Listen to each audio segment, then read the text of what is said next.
In the next training video of this series, we're going to create your Instagram account. To sign up for your Instagram account, you come to Instagram.com, and if you already have a Facebook account, you can log in with Facebook, or you can enter your mobile number or email here and create the account.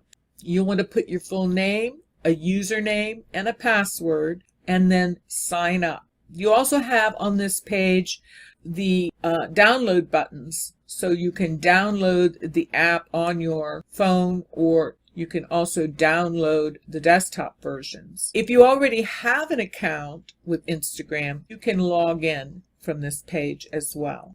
I've opened an incognito window, and I'm going to go ahead and create a new Instagram account just for my quilts. I'm a quilter, and instead of mixing all of my quilting posts amongst business posts and grandchildren posts and friend posts and fashion posts, I'm going to create a brand new account using a Gmail account I've created specifically for that purpose. What I've done is I've set up a Gmail account, and I'm going to use it here in Instagram for this account. If you've never set up an Instagram account, or you don't want to use your Facebook account to set one up at this point, this is what you would do. Right here, you can either put in a mobile phone number or an email. So I'm going to put in my quilt-specific email. Now I still have to fill in my name, and my username on this account is going to be Grandma Quilts. Here I'll create a password and then click sign up. So now I have an account, and it's asking me if I want to turn on notifications. Know right away when people follow you or like you and comment on your photos. So yes, we're going to turn these on, and we've created our account. Here's our account profile. So you can see we have a valid account, and that's how easy it is to set up a brand new Instagram account with an email. At this point, we've only created a new Instagram account.